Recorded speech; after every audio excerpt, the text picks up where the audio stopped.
is up, RotoGrinders. 2 hours of nonstop NBA DFS conversation starts right now, taking you all the way up the lock. 9-game slate in the association. Kind of an uneven week, unfortunately, for basketball. 9, actually, technically it's 11. We're dropping the last 2, both DK and FanDuel. We're not messing with the 10 o'clock games tonight. Tomorrow, I think it's 4. I want to say Thursday, it's 2. Thursday, of course, opening day of baseball. We'll be here. I think it's myself and Blender, amongst other people, 11 o'clock in the morning on Thursday. Do hang out with us and talk some baseball. I'm sure Bobby Gomes and Will, Chief, are we excited? Are we excited about the prospect of baseball coming in a couple days? Oh, way excited. I may not play any more NBA DFS once baseball gets started. I'm slightly kidding. I will play a little bit, but baseball is definitely one of my favorite sports, along with mac and cheese, which is apparently a cholesterol issue, according to Bobby Gomes. I am drinking water, so maybe that's helping me out a little bit, Bobby. I'm just kidding. That was a little pre-show. Bobby said mac and cheese wasn't good for my cholesterol, but I don't eat it every day. So, Dr. Drew over here, yeah, I don't eat every day. Will's never heard this before. Yeah, if you must know, Bobby, I think a banana for breakfast, and I had to run out of the house. Now I've got to give Bobby my whole dietary. You're counterbalancing. Like you get the water and the banana. Yeah, I'm mac and cheese. Yeah, and I just had the mac and cheese, so I needed to take some. And the only reason I ate that, I had to take some sinus medication, and we had some leftover from an event we had this weekend, and so I said, man, I got to get something on my stomach like really quick before I take this. My sinuses were just really, really groggy from this pollen, and I had a little corner before the show, and then after the show, I don't know, we'll probably have a salad or something, something grilled for sure to close out the night. Bobby, when was the last time you had a carb? I eat carbs. I thought you were carb shaming is what I thought you were doing. I eat carbs. I was too much pasta. I had to cut down, so I don't eat as much. Yeah. As I used to. I know you Bobby, listen. You can't talk to Dean about food though. Like he eats salad with no dressing. Like Dean's like not the. You eat salad with no dressing, Dean? I don't. Yeah, it's a 9-game slate. We don't have time to get into it. It's a movie Monday. But yeah, I don't Caesar and whatever you throw in there. The only it doesn't taste good. Just give it to me regular. I don't want the nonsense. I don't want the frills. That's just for me. Yeah, I'm not good if there's like a community bowl of salad. I'm out. Boca de Pepo or whatever. we're sharing salad. I'm not in. I'm not the. I need my own little because I have my qualifiers. I suppose I don't like dressing. Is that a hot take? It's not for me. I think it's kind of suspect. You're suspect, Dean. In terms of your salad takes, no dressing on salad. I'm not saying that's other people should do, but just for me, I just don't enjoy it. I don't like Caesar or ranch. I don't like Caesar either, but like ranch, Italian, just eat it plain. You're like a dinosaur. I guess it'll be a herbivore, I suppose, right? I'm not sure the one that doesn't eat the carnivores, the meat, right? But yeah, it's not for me, and that's not me. Again, I understand that's a little bit weird to most people. It's fine.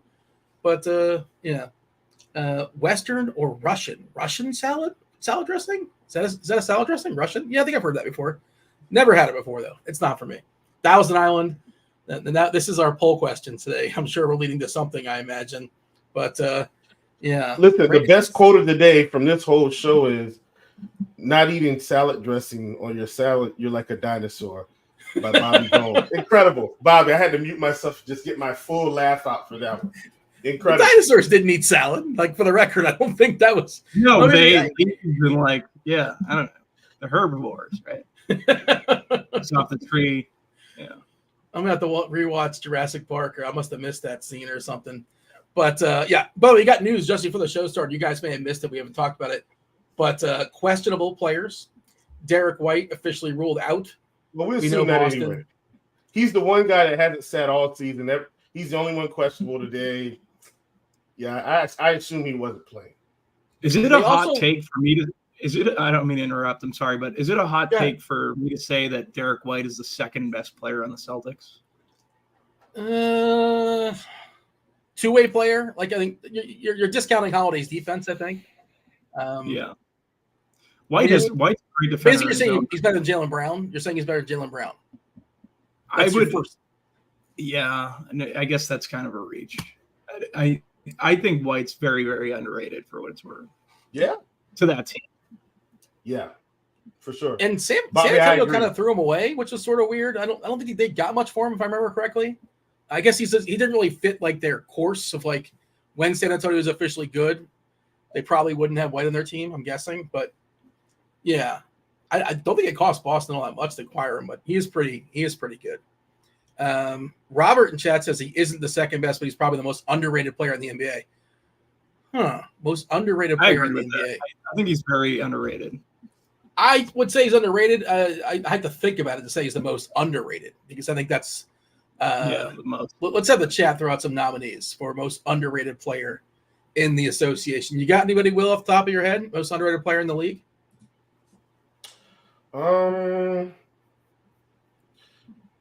I would say not off the top of my head because every team's got at least a guy.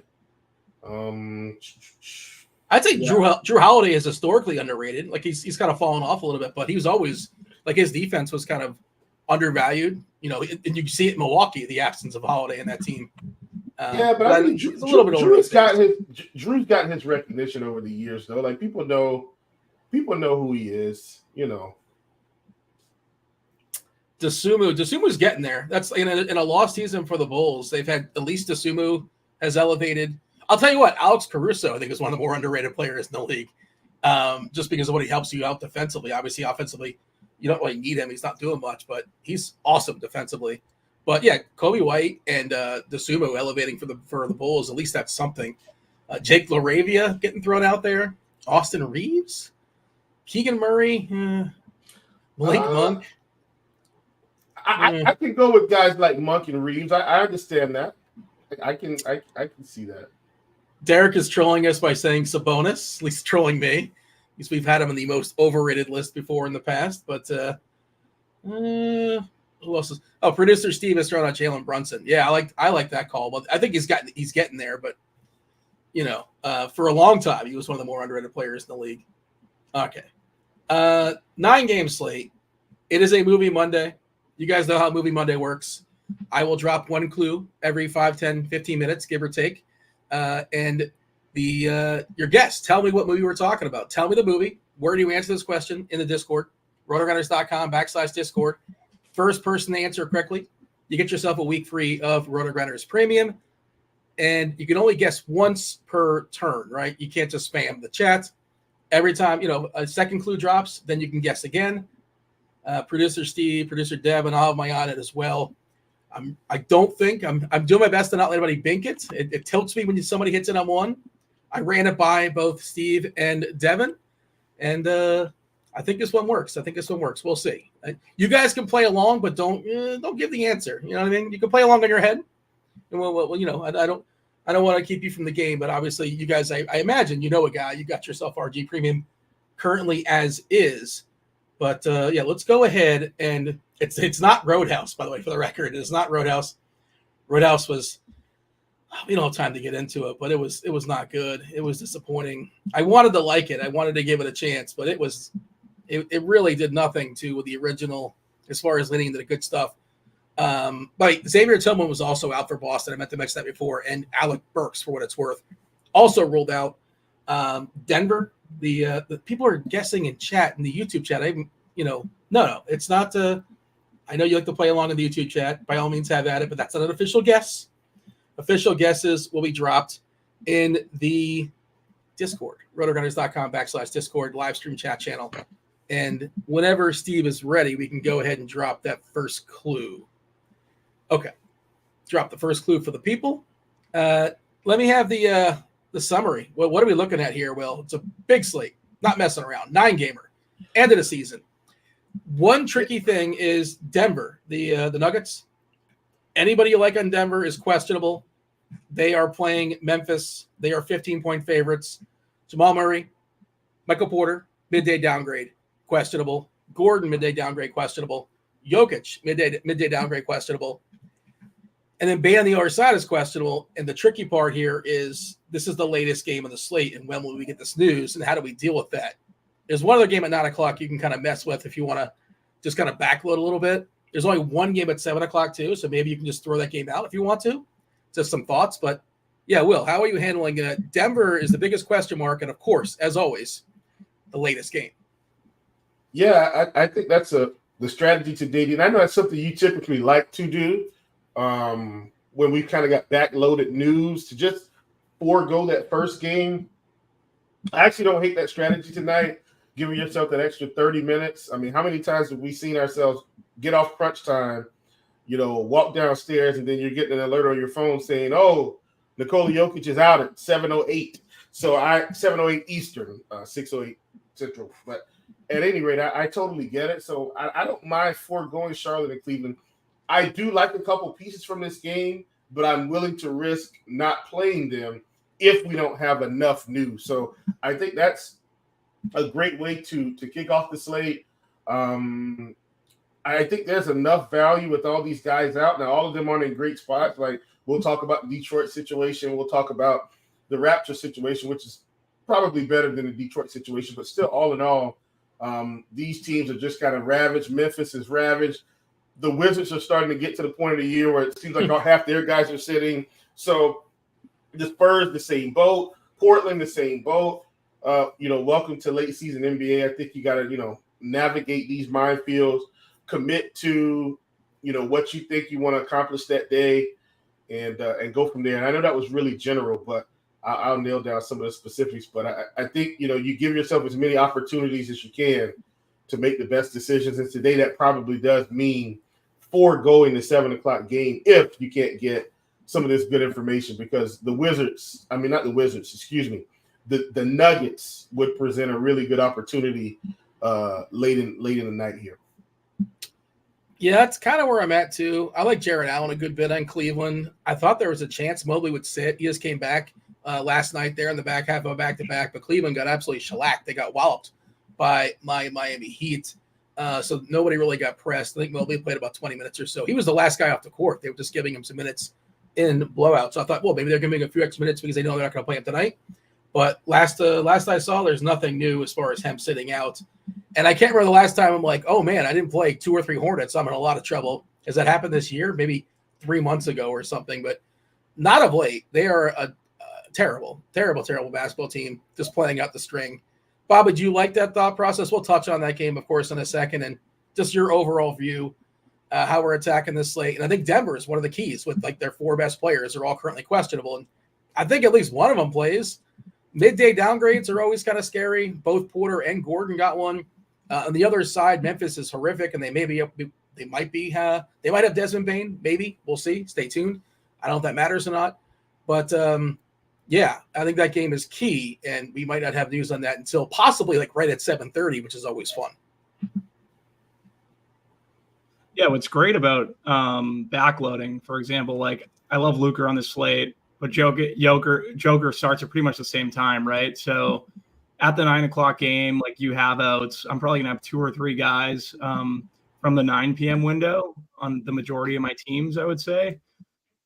Foregoing maybe some of this Nets value that I think is kind of skittish. I'm seeing like Miles Bridges, Dorian Finney-Smith, Cam Thomas, guys like that are popping as a little bit of value with Cam Johnson out, and just giving myself the opportunity for, I guarantee one of these Denver guys sits. So something's going to open up on the Denver side, and I'll definitely have that piece when it does. Yeah, I feel pretty confident. If it's just one, obviously it's not a big deal. But if it's a couple or if it's Joker, it'll be. I think the same process of like you have the Dallas game to work with too. So you could always, if you have like a utility spot, you can kind of figure like a 2v2. If you don't already have Luka, you can get the Luka. You move Jokers out, go to Luka, and then presumably somebody a little bit cheaper for Denver opens up. But just have a plan. Be thoughtful of these things. Nobody, as far as I can tell, nobody has guessed on the first clue. Good guesses, but nobody has guessed the movie just yet in the live stream chat. We'll be unleashing the second clue in about 10 minutes or so. It is a 9-game slate, guys. So, like, if there's a game that doesn't really do anything for you, don't feel like you have to, like, well, this guy and that guy, we know we can play all these guys. But, if it's just nothing, it's nothing. So be it. As far as the analysis on these games, it's a 9-gamer. I suppose we should dig right in. We did talk about it. Charlotte's taking on the Cavs. 206 is the total. The Cavs are playing the back half of back-to-back. They are traveling. They're at home. And they're, 12-point favorites against the Hornets. Will's Hornets. Well, do I have time to go on my rant on the Hornets? Why didn't they rule out LaMelo Ball for the season 3 months ago, Will? Like, why do they keep telling us out? Why did they say he was out for the season 2 months ago? They're just wasting time. Yeah, the Hornets, man. Hornets and the Panthers. We just excuse my language here. We're just piss poor organizations right now. They got to do something. Great. They got to do something better. But my analysis for the Hornets, I'm not playing any Hornets today. Nick Richardson's a guy I typically will play at this price point, but I'm not going to play him today. I do have some interest in Garland. I do have some interest in LeVert. I've committed all season to not really playing Jared Allen when Evan Mobley plays. His upside, in my opinion, is limited. So that's it for me in this game, Dean. If I decide to play anyone, it's Garland or LeVert. Dex in chat says Chief won me $200 2 weeks ago. I'm here to tell him thank you. Thank you, my brother. Well, so there you go. Congratulations. There 2 weeks. It took him a while, and we nice to show up, but 2 weeks. What even happened 2 weeks ago? And then all kind of I don't. What happened 2 weeks ago? You have any idea? I have no clue. It all kind of blends together. Not sure, but it's all good, Shout out to you and Dex. Okay, yeah. So very first game here. You kind of touched on it, Bobby, as well. Both of us kind of talked about this.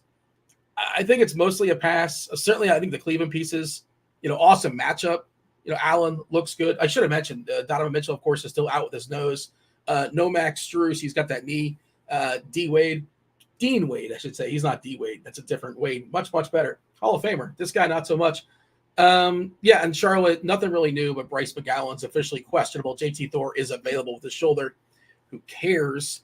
Yeah, Bobby, maybe I was thinking about maybe just like plugging a guy in, just put in Allen, plug one player and just kind of figure it out and, dummy lineup, rest it away. But yeah, Charlotte and Cleveland, how do you plan on handling this game? Yeah, for me, it's pretty much a write-off. I mean, the Hornets have the lowest team total on the slate. Cleveland with Allen, I know you like the Allen play, but they're getting Evan Mobley back, like Chief said. And then I think LeVert's kind of eating into Garland, too, at the same time. So I'm not really going to play too many Cleveland guys. I think an interesting play on the Hornet side is Nick Richards, just because Cleveland plays big. But that would be it. Like, I'm not really allocating too much of my exposure to this game. I just think better value is going to open as the slate kind of progresses. That is pretty much where I'm at as well. Let's talk about Brooklyn. Brooklyn taking on Toronto in Toronto. 219.5 is the total. Raptors 7-point dogs here at home versus the Nets. Cam Johnson is out. DSJ, Dennis Smith Jr. also out. No KBD, Bates Diop for Brooklyn. Toronto, nothing really new. Everybody's out, right? Pirtle, Barnes, Porter. That's Jonte Porter, RJ Barrett, and quickly we're expecting Freeman Liberty to once again draw the start alongside Gary Trent, Grady Dick, Agbaji, and Kelly O. Other side, Dennis Schroeder, Cam Thomas, Mikal Bridges, DFS. We're expecting to draw the start, as well as Nick Claxton. I'll throw this one to you, Bobby. Nets, Raptors, what do you got? Yeah, with Cam Johnson out, I think it makes Cam Thomas's role more solidified. So like Cam Thomas a good bit. Same with Miles Bridges, Dorian Finney-Smith. These are guys that could see a boost. I do worry about like locking myself into too many of these Nets, especially if we get beneficial news from the Denver side. I think that would be my trepidation when rostering these Nets too early, I would say. So I'd probably play 2 of 3 or 1 of 3 or just make rules around it, depending on correlation. But yeah, the Nets look good for now. I don't know if they'll be great value as the night progresses. Will? Yeah, I pretty much have the same thoughts with Bobby on this one, man. Like, I like the Mets. I still don't love the Mets. And I think I said the Nets. Excuse me. I'm already hopping into baseball season. But yeah, I like the Nets. I don't love the Nets. And I still don't think you need to fade them. Let me say that. Any of these guys could get there. If I'm in single entry, I probably only figure out one of these guys. If I'm in mass multi-entry, I still probably only play one of these: Schroeder, Thomas, Bridges, Claxton. I kind of put all those guys in a group, and I just say 0 to 1. I don't want to play more than one net in any lineup that I have, but that's just me personally. So that's where I am with the Nets. I don't dislike any of them, but I'm not in love with any of them either. Dennis Schroeder, revenge being thrown out there in chats. How vengeful is he? I guess he did play for Toronto for a bit, right? I don't really think of him as a Raptor, but I guess that did happen. This game as an overall is not terribly exciting. I was looking at the last 10 games. This Toronto offense is sputtering. The only worse than Charlotte. The only team that's worse than is Charlotte. Charlotte, 30th in the league as far as offensive and that rating. tells you how bad Charlotte is. That tells you how bad Charlotte is. Charlotte actually has real starters on their team. It's so bad. I digress. I digress. It's pretty bad. It's pretty bad. We Sorry, shall Bobby. move on. My hometown team here, they're just in shambles, man. It's all right. Bobby doesn't really have a hometown team. He doesn't like his team because they take away his parking spaces. That's enough to. Really? Yeah. It sounds terrible, but I lost my fandom a long time ago for pretty much because of DFS. It's like everyone's take, right? But I don't know. I like the Patriots. That's about it. They're in Foxborough, so they're 45 minutes away. I don't have to worry about parking. Gotcha. It's much easier, I suppose. Okay, let's move on. Yeah, Will, you're still like a Hornets fan and a Panthers fan. Like, I respect that. Man. It's because you're dealing with so much losing. It's not your fault. And so these organizations are so poorly run. Hopefully they bounce back soon enough for your sake. Hey, up next is Bobby's Boston Celtics. Once upon a time, 224.5 is a total. Atlanta is a 10-point dog here. We just get news here. Did somebody get ruled out on the old Twitter machine? Oh, Bryce McGowan's is available to play officially. There you go. Change everything. Yeah. So if you have lineup HQ, give it a refresh, boys, because they did kick out Tillman, and of course Holiday being out. We're expecting Pritchard, Brown, Tatum, Porzingis, and Horford to draw a start against DeJounte Murray. His role has been fabulous. Of course, this Boston team, just blowing everybody out. Pretty good defensively. Slight defensive hit in the absence of Holiday. Krejci, Hunter finally back in the starting lineup, as well as Clint Capella. That will be the Atlanta starting five we're expecting. Bobby, are we excited to hear about Boston? Great matchup against Atlanta, obviously. And we have two pieces out in, I guess, 2.5. You want to count Tillman. Doesn't really matter so much. But White and Holiday, two key rotation pieces are out. And the matchup is good. How do you feel about your once upon a time Celtics tonight?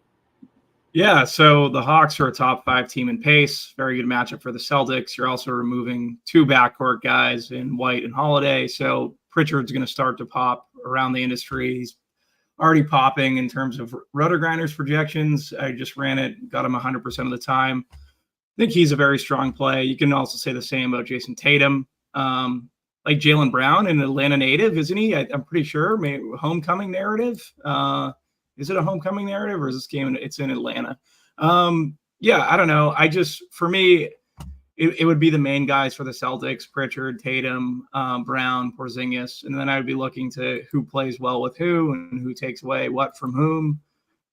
Pritchard being the chalk, I would look at him first. Like I don't think I'd be playing. I'd be trying to. I don't know. I wouldn't play Pritchard as much in tournaments with Porzingis. And I'd probably be a little less on him with Tatum as well, even though he's at 5'6", right? It's not like he's 4'5", I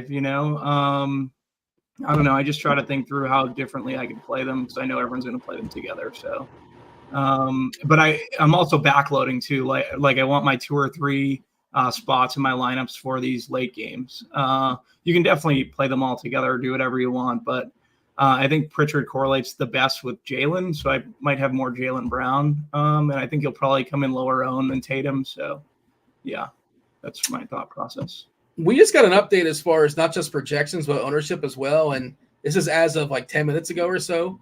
If these are anywhere near close, obviously the closer we get the lock, the more refined it gets, the more accurate it is. We have Tatum at 3% on DK, Porzingis at 1%. This is going to change, right? Yeah, this has to change. Yeah, Pritchard. Okay, this is going to change because it's got Pritchard like at 1%, and that doesn't make any sense. Yeah, I ran the optimals as well too, Bobby. I do cap it. I'm not going to have it 100%, but I got Pritchard at 42%, and I maxed it out at 74. Nobody hit that 74%. Closest to was Chimezie Metu, who we'll talk about soon enough, just because minutes equal money. We're expecting a lot of minutes, and he's super, super cheap there for Detroit. Yeah, I'll throw this to you, Will. What do you think of Boston? And feel free to jump over the other side as far as Atlanta. Yeah, Boston's another team I like. I don't want to say I love Boston, but the difference is, I did expect White to sit, and Drew's already out. So I still think Peyton Pritchard, he's got a little bit more meat on the bone, probably on FanDuel and DraftKings. I think he's about $200 cheaper there if you're playing there. I think you just got to decide, or if you're multi-entry, I don't think I play Brown or Tatum together, but that's just me. I think I just kind of split the difference there and play one of them. And I don't play any of them. I don't think I play any of them together, any of the expensive guys together. And I think that's kind of how I am going to approach Boston tonight. On the Atlanta side, and I'm not going to cross out Sam Hauser. He doesn't have as much upside as these other guys, but in the event we get into some weird blowout situation that he can scrape his way to, some garbage time minutes and possibly easier production, I don't want to leave him out. I think, and he'll have much lower ownership than some of these other guys. So wanted to mention him. On the Atlanta side, I don't think I want to play anyone. Maybe Bruno Fernando if he gets some type of blowout minutes. But other than that, man, Boston's been a tough team all season. I know they're on the road today and a little shorthanded. DeJounte Murray has been sensational, but I've just tried to not pick on Boston. So I'm probably going to be fading the Hawks outside of Fernando, and I'll live with whatever those results are.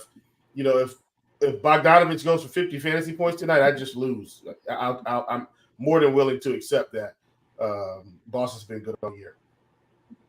Bobby, you know how many teams you're running out there today? I'm curious if you got any like Murray and I guess a run back if you're playing a couple Celtics. I know you mentioned you're going to be backloading a good bit, but Murray seems like a guy that's not going to get played. His role is awesome. The matchup, of course, not spectacular. But if you're running out a couple of Celtics at Murray, I think that's definitely a way to be different. I'm not sure if that's going to work. But, you're probably going to lose anyway, right? Each individual lineup's probably going to lose anyway, so you might as well take a different approach to it. Well, the matchup's not spectacular with White and Drew, but we're taking White and Drew out of the equation. So I don't mind Murray as a run back. He'd probably be my favorite. I guess DeAndre Hunter, small forward, power forward eligibility. He's up to 6K, though, so I don't know how much I love that. But, yeah, it'd probably be Murray as my favorite run back. But like I said, I'm backloading a good bit. All right. Anything else here as far as Boston, Atlanta boys, or shall we move on? Just move it. Detroit. The Pistons are in New York. 211 is the total. New York is about like a 17-point favorite or so. No Cade Cunningham. This is Detroit in the back half of a back-to-back. No Cunningham. No Jalen Duren. Fontecchio's got that toe, so he can't play. No Grimy. Quentin Grimes is out. Taj Gibson. It's over. Moutier done for the season. Beef Stew done for the season. Oscar Thompson done for the season. I'm seeing just 10 live bodies here for Detroit, if my count is correct. So they are, thinning out. And like amongst those 10, we're talking like Evan Fournier, revenge game. Buddy Boeheim, Jim Boeheim's kid. Malachi Flynn. It's rough. So Sasser looks pretty good. James Wiseman, not a great defender. That's why he doesn't get in the court, but he's a good fantasy point player.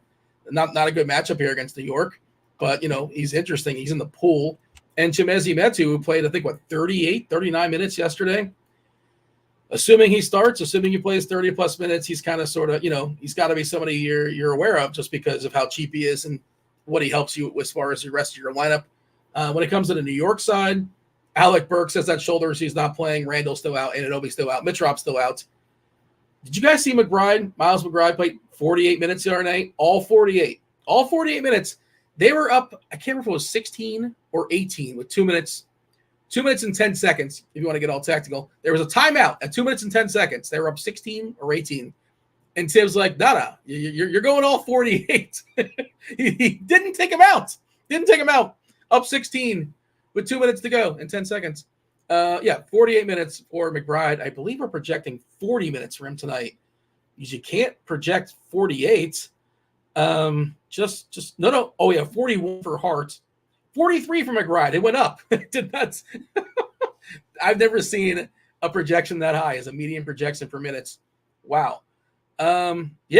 Will, gross game. We don't want to watch this one, but there's some plays here, I think, especially if McBride plays 43. What if Hart plays 41? He certainly can. At what point will Tibbs show mercy? What does the score have to be for McBride to come off the court? Maybe up 50. I'm partially joking, but what I will say is I probably like this game a little bit more than some of the other games, Dean. Whenever I've got a team like Detroit that has such limited bodies and a bunch of bad names, the way I process it is this. It doesn't make me right. It's just kind of how I think about it. No matter how bad this game gets, Dean, Sasser, Metu, these guys are going to get their minutes. Like the last, they might be down 30 in the third quarter, as an example. I'm not saying they will be. And these guys are still going to be playing where the Knicks may, I'm not going to say they may sit anyone, but my point is that's really why I like these Detroit guys. I think, like you saw Metu play 30-plus minutes. I think Wiseman gets close to 30 or more. So I like this game in general for that reason from a fantasy perspective. I'm not going to be – I don't think I'll have more than 2 or 3 Pistons in any lineup. Like, this isn't a spot where I'm going 4 deep or anything like that. But I think 2 to 3 is the max for the Pistons. And then, of course, if you like the Knicks, I don't hate Brunson. I don't hate, Hart or Hartenstein or McBride. I don't hate any of these guys. I think I would only play one on the other side. Like, if I had 2 Pistons, let's say I'm playing Wiseman and Metu, then I would have one of Brunson, Hart, one of these starters. But I don't think I'm going too deep on the Knicks either. But I do like the game in general in terms of using a lot of pieces, to mix and match tonight. All right, jump in here, Bobby. This is a gross game, but there is some interesting pieces for DFS. I don't know if I want more than one Piston per lineup just because of how terrible they are. And I know they're mostly cheap and they only have so many guys, but man, how often are you like, I wish I had more Pistons? Never. But I'm going to have some. Yeah, I'm with you. I'm at most one with the Pistons. I'm at most one with the Pistons too. Metu and Sasser. I feel like Metu's probably my favorite. Yeah. He's at 4-1. He's cheaper. Sasser's 4-7. He's a big. I just prefer Metu. We've seen him get the minutes the other night, so it makes sense with Metu. On the Knicks side, like Dante DiVincenzo, shooting guard, small forward eligibility. I feel like he'd be my favorite in this matchup. Then I'd probably lean Brunson and Josh Hart. I think those guys kind of make the most sense. We know they're going to see a ton of minutes. So for me, these Knicks make sense, but it's definitely at most one of these Detroit value plays. Mitchell wants to know who wins a 7-game series, the Pistons or the Hornets. I'm going Pistons. They got a better coach.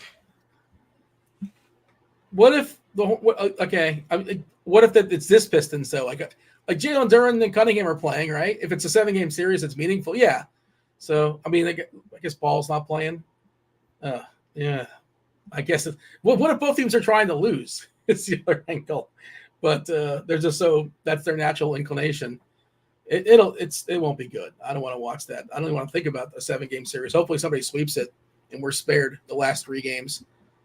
I would say, Bobby, I might consider 2 Pistons if I'm playing somebody in New York. So then as a little bit of a game stack kind of thing. So, but as a la carte piece, I don't think I want to have more than 1. But they are cheap and yeah.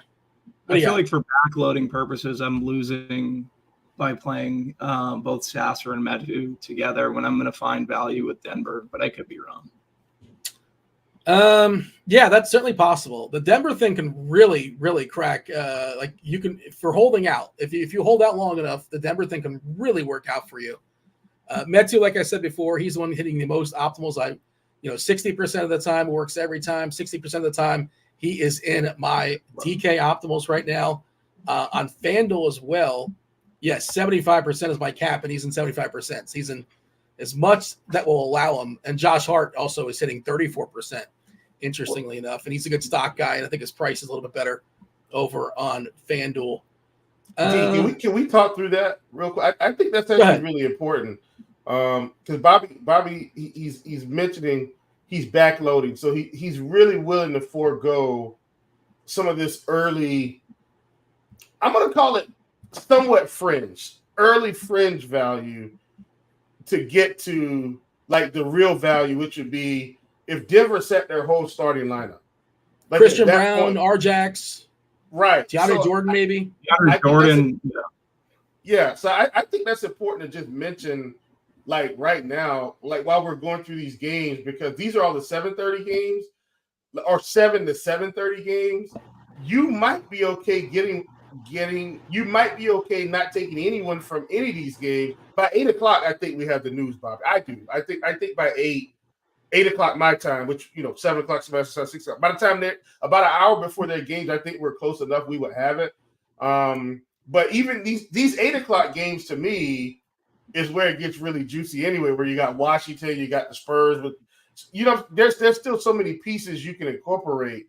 So for everyone out there that's listening, like you have to take some risk in DFS sometimes. I think what Bobby's trying to portray today is like he's going to take on the risk of trying to get to the best value later in the night, and he still got plenty there. Like he talked about, and I know it's not there. Like Bobby talked about Luke. Like if you get Luke in the Denver value right tonight, you're pretty much halfway to a tournament takedown. Like that's going to be the nuts really if they all go off. Like Reggie, if all the starters are out, Reggie's got possibly 40-point upside. Christian Braun, it's just so many possibilities. So I don't want anybody to think we're like be just shamming on these other games, but like the Denver game is like critical to this slate. Like it's critical to this slate. Sorry about that. I know we're not there yet, but I just thought that was important so people don't think we're just we don't really want to play anyone. It's just we need the news. That's why I said like your best locking up for you. Like I'm locking Luka currently. I'm going to figure out between these other two pieces like where I want to be. Like you said, Reggie Jackson, if Murray were to sit, DeAndre Jordan's another one that becomes a very strong play. So these are just I'm trying to make sure that I have 3 spots available on the majority of my teams, 2 or 3 at least. Bobby's trying to win. He's going Ricky Bobby style, and like it could certainly blow up in his face. Where like everybody for Denver is healthy. And like, okay, now you got to try to figure something out. And you're in scramble mode, but what if it goes the other way?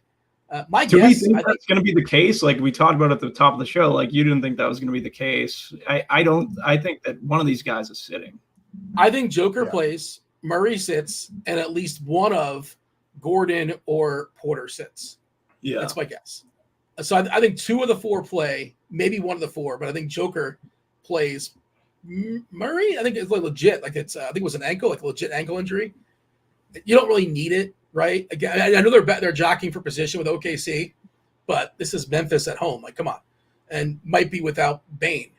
But I think Joker plays, and he'll be interesting too if like everybody's out. Like he can just, he already does everything obviously, and maybe it's like assist rate goes down because of efficiency. You don't have better shooters out there, but it's definitely something to monitor. Yeah, we got to start knocking out the movie clues as well. But nobody binked the movie clue on one clue. Again, answer in the live stream chat channel. The Where first are clue the was clues? key. Key was the clue? Yeah, they're going to scroll across the screen. The first one was key. The second one is lowered. Lowered is the second one. You got to figure out what movie we're talking about here, Robbie. Now, if you have it, don't ruin it. Don't tell the people. But like you got to scribble it down and tell me later or something like that. Or you can DM me if you think you got it. By all means, will as well. But clue number 1 is key. Clue number 2 is lowered. If you get this right in the live stream chat channel, you get yourself a week free of RotoGrinders Premium. There's 3 more clues coming.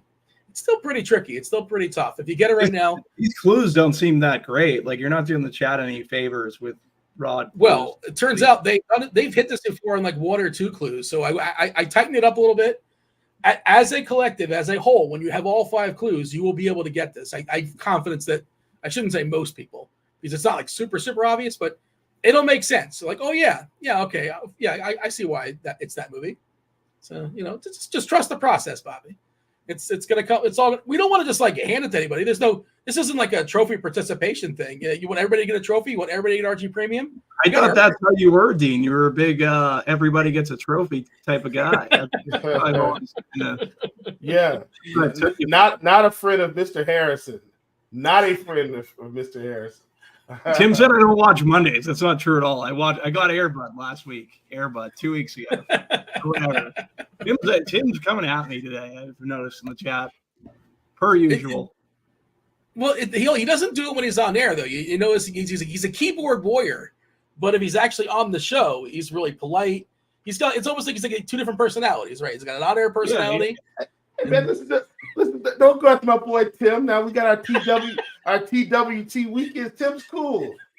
Tim, shout out Tim. Speaking of that, producer Steve, we're trying to get our TWT graphics for the weekend, like WCW, WWF, AEW. We need the TWT graphics for the weekend with like some elbow drops coming out the top rope. We need some of that, man.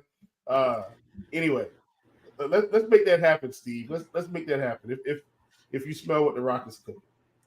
Has anybody? I'm checking out the live stream chat channel. Nobody has got the some good guesses. Some good guesses being thrown out there. It's funny. Peterman hit it before, and he's calling his shot. He's like, I think I got it again.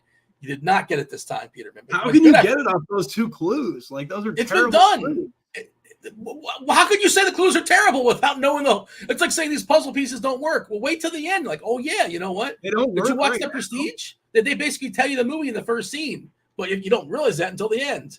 Okay, we should move on. Spoiler alert. Watch The Prestige. It's spectacular. Washington. It was one of those movies I used to turn on when I had a chick over. It was The Prestige. And hopefully I didn't say that too loud with my girlfriend. That was one of your Did go-tos? you show her The Prestige, Bobby? That's the key. Did she get to watch The Prestige? Listen, by the time Bobby got this girlfriend, all Bobby had to do is say, hey, you see this check behind me, girl? That's all you need to know. Come on in. We have the Wizards taking on the Bulls. 236.5 is the total. The Bulls are 12-point favorites because the Wizards are terrible. No Kuzma, no Tyus Jones, no Shamet. We know Omar Ruri's not playing. Koulibaly's out for the season. As far as the Bulls, they're pretty healthy, right? Alex Caruso is officially questionable, but he tends to just, they're kind of managing him. I assume he's going to play. They're still fighting for, I shouldn't say fighting. They're going to get in the 9 or the 10 spot in the East, and they're going to play, God, what's the other terrible team they're going to play in the play-in game? I can't think who it is. The Bulls aren't terrible. We know what I mean, relatively speaking. But Lakers and Golden State are going to play in the 9-10 most likely. Anyways, yeah. Will, Bulls, Wizards, do you like anything here? I do. If the game stays close, I mean, Jordan Poole without Kuzma, I did write that up today. I mean, he's, well into the mid-30s. I think his usage around 35%. He's been terrible all season. I get it. But, with this type of opportunity, if the game's close, I have to assume he's involved in the production. I think, Corey Kispert is sneaky for tournaments. I think Denny Avdia is sneaky. Rashawn Holmes will be getting minutes. So all those guys, Poole, Kispert, Avdia, Holmes, I like. On the other side, I'm perfectly fine rolling out Vooch, DeRozan, Kobe White or Ayo, not together, obviously. I'd play, play them one at a time, put them in a group and 0-1 them. But all in all, I do like this game despite the big spreads. One of these games is going to be closer than we think. And I'm more than willing to take a shot on some Bulls against the Wizards and some Wizards against the Bulls with a slightly depleted roster. Bobby? Yeah, Jordan Poole's the one that's projecting the best for Washington. I don't mind the pivot to Denny. I like Denny a good bit in this spot. I think he's interesting. And Vucevic has had some very strong games against Washington. And so if you think the game's going to be tight, I don't mind Vooch.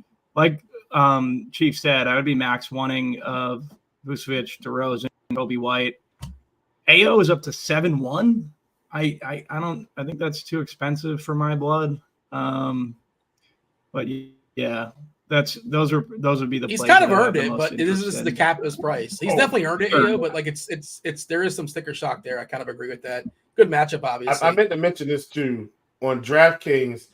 I do like Andre Drummond today at 4,800. Like if he happens to squeak his way to in minutes in the 20s because of a blowout, like he's kind of like my backup dark horse GPP play today. Andre Drummond at 4,800. I love that call. I was thinking about that one too, and like I think there's what do we have we him for? get. Let's see. What do we have? I think we added a few minutes as far as the 48, if you include. Yeah, which is 47 total with Vuk. If this game gets ugly, he would mop up a good bit unless it gets completely ridiculous. Then maybe they would even take him out. But I do think he's pretty interesting for tournaments, like an extreme tournament play. He's not going to project well. The one who projects the best is DeRozan. And like you said, Poole. I understand why Poole keeps projecting well, but I just do not trust him, especially when he's popular and he's really scoring reliant. The Bulls don't really play fast. I'm out on Poole. Like I might have him one lineup or something like that, but I do not anticipate playing him. If he beats me, so be it. Fading Poole all season has been a good route to take. 18% currently as far as his ownership on FanDuel. On DK, I think it's around that as well. It's a Rosen coming in at 15%, Poole at 16%. Avdia, I like that call that you mentioned, Bobby. If you're going to play somebody in Washington, I'll definitely play Avdia before I play Poole. Rashawn Holmes has been pretty good, but he's no longer 3K. He's almost 5K. He's 4.8 center and center only. We know about the opportunity cost there as well. He could get you a cheap double, but I'm probably not playing him. I think I'm mostly off this game, but I do think like one of the Bulls, like you guys are both talking about, will get there. And Drummond, you can tell yourself a story, but against this Washington team, he can really get it done like in 17 minutes if he gets 17 minutes. Anything else here, or shall we move on, boys? Let's move it. No, I watched Jordan Poole bloopers all day today, so there's no way I'm playing. How long was the reel? I'm curious. How long was the blooper reel? It was very YouTube or Shaq and a Fool. I guess he was the MVP of Shaq and a Fool for the season or something. He won the. I can see that. Yeah. Listen, funniest moment of the year for me so far. It's probably everybody's because it's been everywhere. James Harden with the kick out into the hard contest, not a soft contest, the hard contest to the Kawhi Leonard 3 had to be the funniest moment of the season so far for me. I was like, wow, James. And everybody was like, oh, he plays defense. I was like, maybe he thought he was in like a basketball drill because typically that's a basketball drill we've all done if you play like ball. You hit the paint, kick out, and then you're responsible for the thing, and then you replace. So now you're the guy that's going to catch it and shoot. And I think he just went back to basketball practice temporarily. But what a funny moment that was. Hey, Bobby, you're not going to believe this. I know you thought this was impossible, and you said that my clues were terrible, but somebody in the Discord got the movie correct. How is that possible, Bobby? Who was it? Definitely wasn't Kirk. We'll play this out, but like somebody already got it, and if you want to play it, we'll play it out just for funsies. But clue number 1 was Key. Clue number 2 was lowered. Who'd you say it definitely wasn't who? Kirkwood. Yeah, well, he does. Yeah, I don't think he's playing. Is he playing in there? I'm not sure. I don't know. But somebody definitely got it. Wait, why is there? Let me know who got it, Steve. I'm pretty sure I can see who got it, but I wasn't sure with what they wrote there. But I'm pretty sure we got a winner. Clue number 3, by the way, is girls. Key, lowered, and girls is clue number 3. We shall move on to the next basketball game as you mull that over. Suns Spurs 234 is the total. Another potential blowout here. Suns are 12-point favorites because the Spurs are terrible, and they're without their one relevant piece. No Wemby. Wemby's taking a seat, which means it's Zach Collins' season. Wembanyama's out. Collins is going to draw the start, presumably. He's going to project really well here. Everybody else is healthy. Phoenix is super healthy. The only person out for the Suns is Damian Lee. Bobby, you want to start us off here? How much are we leaning into Zach Collins' chalk? Because looks pretty good. Yeah, I'm definitely playing some Zach Collins. I think he's interesting along with Keldon Johnson. These guys, it opens up a lot of usage. Sam Vassell. Is Vassell's? Am I saying Sam Cassell and messing that up? I heard Sam Cassell. Like Sam Cassell's playing? Devin Vassell. No, Devin Vassell, sorry. Devin Vassell, they're interesting plays. Like I said, I'm not trying to get too backloaded. Like, I definitely think Collins is my favorite. Feel like he's in a very strong situation here, so don't mind him. On the Phoenix side, it'd mainly just be Booker. I think he's my favorite of the studs, but they're full go. So at this point of the year, I'm not trying to play any squads that basically have full teams out there. Zach Collins would be my favorite, Keldon and Devin Vassell.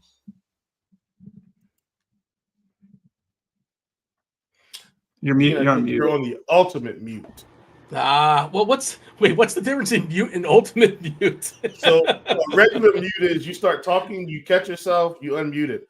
Ultimate mute is you get into your full-blown analysis and you don't realize anything. That's ultimate mute. Good call. I can see why. I understand the distinction, and you're right to call it out. Collins not getting as much ownership on FanDuel, somewhat surprisingly, coming in at 16%. Oh, you know what it is? It's the salary, right? He's 6K as opposed to 5K. Mm-hmm. He's still playable. The reason why I said it was surprising is because he's got versatility over there, power forward or center. On DK, he's only center only, right? Yeah. But he's only 5K, so he's coming in at 36%, half the ownership on FanDuel, still plenty popular. Yeah, Will, your thoughts, when it comes to the Spurs and the Suns, will somebody amongst like Booker or Durant or any of these guys separate themselves and they're all sort of fine? Probably a max one situation, kind of like the Bulls, right? But it's hard to sort of isolate, who's the best. I guess Booker would be my guy if I can pick one, but I don't know if I'm getting there, but I'm not going to besmirch. What do you got? Yeah, I'm in the same boat, man. This team, in these weird spots, max one of Booker, Allen, Durant, Nurkic. If I had to choose one, I'm with you, Dean. It would be Booker for me. On the other side with the Spurs, I don't hate Trey Jones. I don't hate, Devin Vassell. I don't hate, Jeremy Soak. I don't hate Zach Collins. I don't hate Keldon Johnson coming off the bench. But I'm not in love with anyone. So, depending on where you are with the news, like you may not even need any Spurs. And that's, man, I know we may not get the news right, right now, but the Denver news is the most important news. You'd absolutely be playing Reggie Jackson over any of these guys if Murray were to sit. So 0-1 on the Suns and Collins on DK, not so much on FanDuel, as you already mentioned. Vassell is okay on either site, but still not a top priority for me. I think we get the Denver news before 8 o'clock, but you never know, right? This is an 8 o'clock game. We're going to get it at 8:01, Dean. I think 7:31 or 7:30 is like when we get it, which is like that's a lot of times 90 minutes before is like when the coaches meet with the media. So that feels like the line to me. It's possible we get it earlier, which is going to be kind of tricky. We fade the first game, but the second set of 7:30 games there's some pieces we talked about. But I like what you're doing, Bobby. Just sort of, take a stand, making a decision. And if everybody plays for Denver, you eat it tonight. So be it. Whatever. You move on for tomorrow. Maybe you'll salvage something. It's possible. But I like that thought process. Let's move on from Phoenix and San Antonio. Let's talk about Portland and Houston. We'll go ahead and throw out the fourth clue again just for funsies, but we already have a winner. We'll shout them out in a second. Clue number 4. And Bobby, these clues are terrible, yet somebody already got it. I don't know how that happened. Clue number 4 is 3 strikes. 3 strikes. So it's key, lowered, girls, and 3 strikes. 3 strikes. If you got anything right. Bobby, now you can spoil it if you know it because somebody already got it. But I don't know. They stink, it's, so it's either the Goonies, the Indian in the cupboard, or I don't know. You know what's funny is that was Devin's first guess. Aladdin. Devin guessed Indian in the cover of this first guess. That's so funny you said that. And Will, by all means, feel free to participate as well. But I don't know if you also show this movie to the ladies. I don't know if this was in your rotation, but I guess we'll find out soon enough. Next game would be the Blazers. Speaking of God, there's so many. Why is every terrible team playing tonight? I feel like that's the case. Bobby, don't let Dean do this to you. See, Dean tried to throw a sneak sucker punch there. He says, I don't know if this was in your rotation. Don't let him do it, Bobby. If it was the Goonies, it for sure was. But Chief, you weren't ultimate muted, Chief, but you were muted. You were so. But I caught myself temporarily. I caught myself. That's why it wasn't ultimate. That wasn't a sucker punch. I just like to learn more about Bobby. He's got a fascinating life. Okay, let's talk about the Blazers and the Rockets. Blazers, not so fascinating. 223 is the total. They're 13-point dogs here in Houston. Anthony Simons ruled out with his knee. DeAndre Ayton is still questionable, right? We'll see. Dible's questionable. Grant's officially doubtful. That's Jeremy Grant. The Rockets, we lost Jabari Smith. He was suspended today. So we have another backup center that's going to get elevated. Presumably it's going to be Jock Landale. Another good fantasy point minute player and a good matchup here versus Portland. Şengün out for the season, so center number 3 is up. Otherwise, nothing new there for Houston. They're making a run. To get that 10 spot in the Western Conference. I think they won like 7 or 8 or 9 in a row, kind of coinciding with Şengün getting hurt. Yeah, they're 9 of their last 10, and they're only 1 game behind Golden State. So Houston is motivated. They want that 10 spot to get the ultimate playoff experience of playing the Lakers or something like that. They're definitely going to be trying. They're the only other team that has a chance to get there in the Western Conference into the play-in nonsense. Great matchup here, Bobby, for the Rockets. Another guy who elevated price. Jalen Green is almost $9K, but it's earned. He's been really good for the last, month or so, month plus. Your thoughts as far as the Rockets? So I want to call out my friend Tim here in the chat, in the live show chat. Well, actually in the YouTube chat, sorry. But in his expert survey today, he wrote up Alperen Şengün, Jabari Smith, and Cam Whitmore off the court. Jalen Green has posted a 38% usage rate. That is 10% increase off his season overall. I like Jalen Green. I don't mind the price increase. He's a guy that I'm going to try to get to. I think it makes a good bit of sense for the Rockets. I will say, these other guys, whether it's Van Fleet or Jabari Smith, Jabari Smith's out, but is Jabari Smith out? Yeah, he's out. Yeah, he's out. For me, I think Van Fleet's fine, but I think Van Fleet negatively correlates a tad with Jalen Green, so I wouldn't play those two together. Jock Landale, if he starts, he would be a play, but I think I'd prefer just playing Collins or Matu or, like I said, waiting on DeAndre Jordan. I think those are all plays that kind of interest me more. Maybe that's. Do we think the upside of DeAndre Jordan, who's no guarantee to play 30 minutes? He might play 20 or 25, even if Joker's out, right? Is that better than Collins? I'm not sure of that. And that's one that I was kind of thinking about. Is that better than what we might get here as far as Landale? I don't know about that either. So I was thinking more guard wise or wing wise as far as Denver, but I don't know. Have you thought that all the way through? You think Jordan's better than Collins? I think Jordan would be a really strong play, but you talk about a bunch of different guys at center that are pretty good value plays. When you talk about Matu, Matu has power forward and center eligibility. So yeah, you're not playing it with center. I think I'd prefer Matu over Collins. Maybe that's a bad take, but I'm gonna just flag plant Matu over Collins, and then Collins and DeAndre Jordan. I think DeAndre Jordan ends up being a very strong play if Yoke sits. So obviously you have the news with Collins. It's better to just go with the news that you have. But that's what everybody else is doing too. But yeah, that's what everyone else is doing. So I'll probably have one of two in all of my lineups, and then lock Reggie Jackson, I guess, with Luka. I think that's the best way to go about it. Will, what do you got here? Houston and Portland. Simons being out. Ayton may or may not play. The matchup's not spectacular, but he's had some ceiling games of late. We'll give him that. If he sits, maybe Duop Reith can be interesting, although I think his price got bumped up a bit. A lot of if-then stuff. It's just that's the way it is this time of year. Do the best you can here, Will, as far as Houston and the Blazers. Yeah, I'm good with Scoop. If Ayton's out, I'm good with Duop Reith. I'm okay with a dark tournament, Delano Banton, if anything else weird happens. Houston side, love Jalen Green. I wrote Jalen Green up today as well, so love him. Like Jock Landale. I really like Jeff Green, though. They seem to be committed to giving him minutes when all these guys are.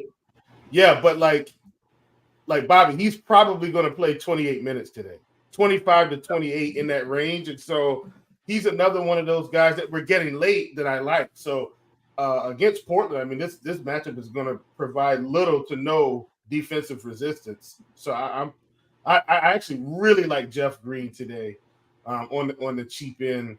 I think on FanDuel he's at 4K. I can get him at small forward. So I think I'm considering Jeff Green even for single entry. And I'm okay with that. Like I said, I think he's cheap enough. If he gets the minutes, I think he's fine. And I do think he's going to get the minutes today. 0.69 fantasy points per minute on the season for Jeff Green. That's on FanDuel. 0.7 on DK.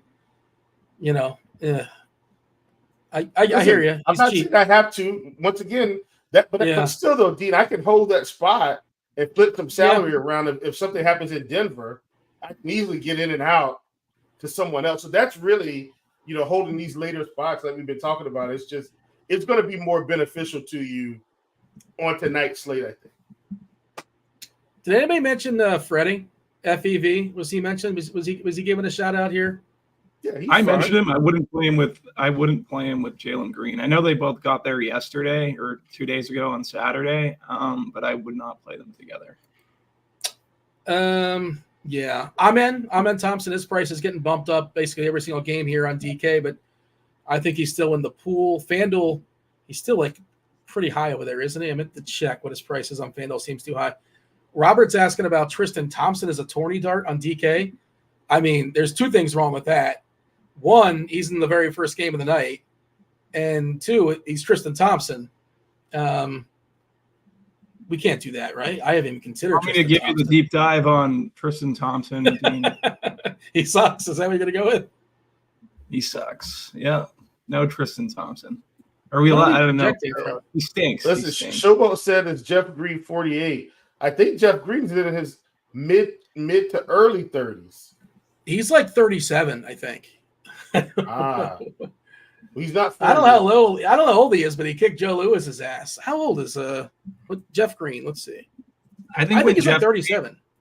When the Celtics signed Jeff Green is when I stopped being a fan of the Celtics. He's 37. I binked it. I just won both Showcase Showdowns.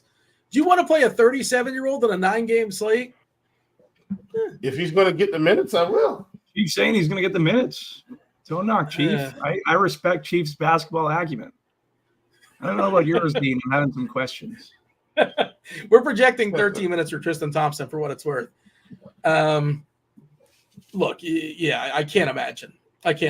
Unless, I mean, Jared Allen's the guy if you're going to do that, but obviously it costs a lot more. It's a different conversation. But let me say this. Last thing about Jeff Green. And it's not about the game log watching. It's really more about the situation. He played 27 minutes against the Bulls. He played 24 minutes against Utah. And today they have an extra guy sitting in Jabari Smith. He's going to play. Like that's really all it is. He's going to play today. Well, he gained some minutes because Jabari was kicked out of that Utah game. So he gained some minutes that game for what it's worth. If you're going to cite that game. I got you, but what I'm saying is today he's actually out, is what I'm saying. He's not suiting up at all. Okay, fair enough. No, but I'm listen. I'm just saying. I think Jeff Green is going to play more minutes than maybe we think. That's all. Deep tournament play. I think he could 7x you at 4K. 28 fantasy points. I think he could. I think he could. I'm not saying he will, but at any rate. But I wouldn't play him over the Denver guys for what it's worth. And we'll get there. Let's drop the last clue for the people for the movie game. Cleveland starting lineup is out. It's Garland, LeVert, Okoro, Mobley, and Allen. All 4 clues have been dropped. The last one is exits. Bobby, if you don't get this, shame on you. Key, lowered, girls, 3 strikes, and exit. Again, this has already been knocked out. Somebody already got it in the Discord channel. We'll run it back again on Monday. And we'll shout out that person in a second. But, we'll let the people play along and have some fun with it. 2 games left. 2 games left, Bobby. Will, if you have any guesses, by all means, fire away. Sounds Dallas. like an NFL scandal. It's not like any given Sunday or something like that, or unnecessary roughness. The Mavericks and the Jazz, 238.5 is a total. Again, another potential blowout. Jazz are getting healthier. They're 8-point dogs here at home. Markkanen's available to play. Clarkson's available to play. Yurtseven's available. The only player that's not available is Chris Dunn. He just got to hit with a 1-game suspension for jacking with Jabari Smith. Dallas fully healthy with the exception of Josh Green. Maxi Kleber officially questionable with his knee.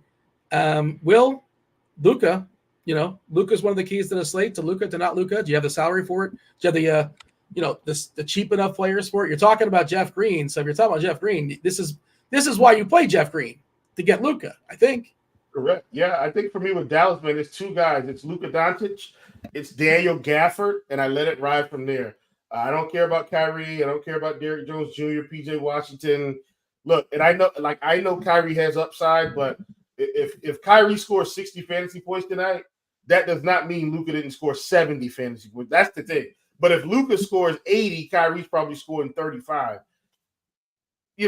Relevancy is everything. But I think those 2 guys are good. On the Utah side, I'm not thrilled about playing anyone from Utah tonight. So I don't think I'm going to have a single Jazz player in my player pool for what it's worth.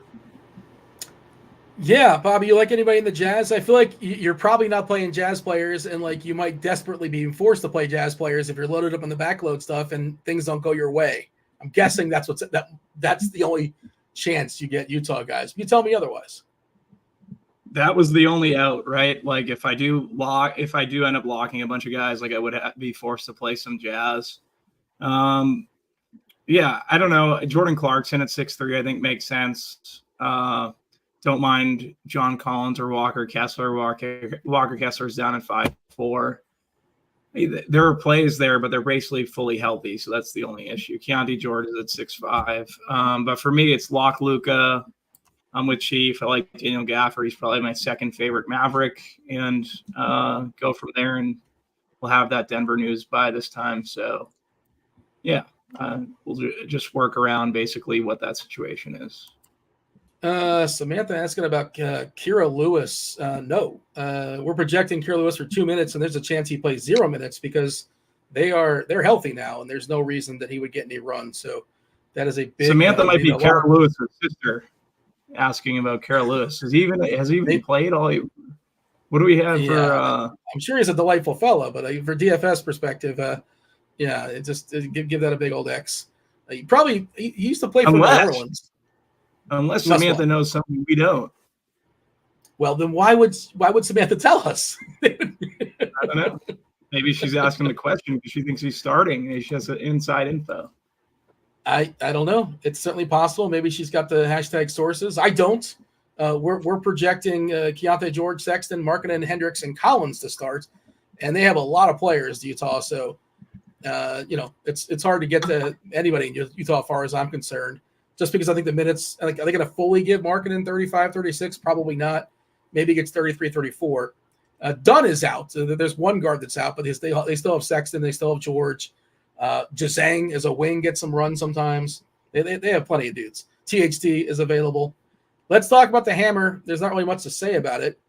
Before we do that, I do want to mention we gave out RG Premium. We gave out RG Premium to the winner of our movie game. If you didn't win it and you still want RG Premium, you can get a subscription to RG Premium. NBA, PGA, NCAA, March Madness, NHL, MMA, baseball, right around the corner. Literally, it's starting on Thursday. Myself and Blender, 11 o'clock in the morning. We'll be talking baseball. Super excited about that. You can get yourself a 6-month combo subscription for the exclusive price of $469.99. Now, that will be a savings of $250 if you were to just buy it at once every month. Buy it monthly. You can get it in a 6-month package, $250 off as opposed to individually, paying every single month. If you don't want to pot commit like that, by all means, get yourself a 3-day pass for $19.99. Check out the links in chat. $10 off scores and odds. We can get a drop of that promo as well in chats if you like to play, sides, totals, player props, all that good stuff.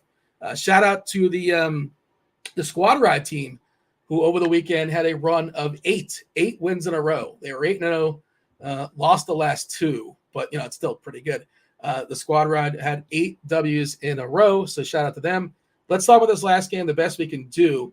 Did not officially give the name of the movie. Maybe we'll let Roth and Drew play along. They said you had some explaining to do with the correlation of the clues. That's what Steve said in chat. No, well, I can explain it. It's all going to make sense. It should all make sense. But the last game, I don't know how we really give analysis here. Memphis and Denver, 214 is the total. Denver's a 15-point favorite. Denver does want to win because they want to get the number 1 seed out there in the West. I believe they are number 1 now, with OKC losing the other night. But anybody of relevance on Denver is currently questionable. The Joker is questionable. He's got 2 body parts. He's got a back and a hip. Jamal Murray has got a legit ankle. He's questionable. A midday downgrade for MPJ. Michael Porter Jr. is ill, so he's questionable. And Aaron Gordon, he's got a foot. Zeke Naji already out. Memphis, I should mention Memphis. Oh, boy. That's a long list. Desmond Bain is questionable with his back. We kind of talked about that already. Laravia is ill, so we don't know he's questionable. Lamar Stevens, he's questionable. Conchar is doubtful. Brandon Clark is doubtful? I thought he was done for the year. He might come back? What? Have we seen Brandon Clark all season? That can't be real, can it? He's not playing tonight, is he? As far as I know. Okay. Yeah. Will, what's the best we can do here as far as Memphis and Denver? Because there's so many moving parts.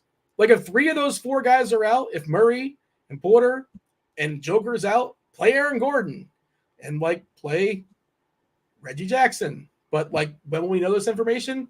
7:30, maybe. What do you got, Will? Well, I mean, I'm going to give you my opinion, and I think we're actually all on the same page. I anticipate at least 2 of these guys are going to sit. That's my at least 2. And if I had to pick which 2, I would say Jamal Murray, Michael Porter Jr. sit with the late day downgrade, with upside for 4 of them to sit. So I'm going to proceed as if Murray doesn't play, and I think Reggie Jackson's going to be just fine. And if Michael Porter Jr. is out, then I think, that does give you interest in Aaron Gordon and Jokic as well. The problem is, do I want to forego Jokic for Luka on this slate? Because I think that might be a decision in the end. But at any rate, I think Reggie Jackson, I'm just going to consider him already in play. I don't think Murray plays today. And I'm gonna proceed as if Michael Porter Jr. is out. But even still, him and Gordon aren't that far apart in price, so you can still figure it out if one's in, one's out. I think you can figure that out. And then you just kind of have to decide. I know Christian Braun had this, weird pop-off game where he just kind of went off, played 35 minutes. But if these guys are out, you have to assume he's probably going to play 25 to 30, which is going to make him an interesting play against a Memphis team that they should absolutely beat. So not really interested in Memphis. I know they've got some guys, but the Denver side, I'm just going to assume I'm going to play Reggie Jackson. I'm going to go ahead and load him in and let the chips fall where they may and make adjustments later. Yeah, Bobby, this is kind of the theme of the show, backloading for Denver, one of the biggest decision points. You've kind of touched on it throughout the show, but what can you add to the conversation here? Because, again, this is what we're alluding to. This is your strategy tonight. I think it's a great strategy. Taking a big swing. We'll see how it turns out. But give the people a synopsis once again as far as how you're attacking Denver tonight. Yeah, so for me, like I said, from the 9 p.m. games, locking Luka. I do think if Joker played, I would just cut down my Luka exposure and get some Joker mixed in. On top of that, Murray, I think likely is going to sit, like you and Chief both alluded to. So Reggie Jackson's going to probably be a lock for me. And then Porter's going to free up guys like Braun, guys like Christian Watson, I would imagine. So if he were to sit, midday downgrade, Aaron Holiday, we get a boost. Yeah, I don't know. I'm going to have 2 or 3 guys from this late window 9 p.m. games, and I'm pretty much every one of my teams in backload for this news. I do think that if we were to get Bain sitting, Goodwin, Pippen would become better plays on the Memphis side. Eldama and Jackson would get a boost in that scenario. So there are plays on Memphis. And no one really wants to touch the Memphis side because they're so tough to say who they're going to start or what the situation is in Memphis. So some of those guys would probably make it in my pool if the news doesn't break my way. Yeah, that's pretty much my thought process currently. I see Crunch Time is here. They're knocking on the door. I was going to explain the movie winner, but I might as well we can run it down with Crunch Time, and I'm sure Roth will play along. Tim's there too. He's going to give it a shot, but I don't like his chances, and I believe Keith is around also. But by all means, let's segue to the. I didn't have anything planned. Who do you think you are? I am.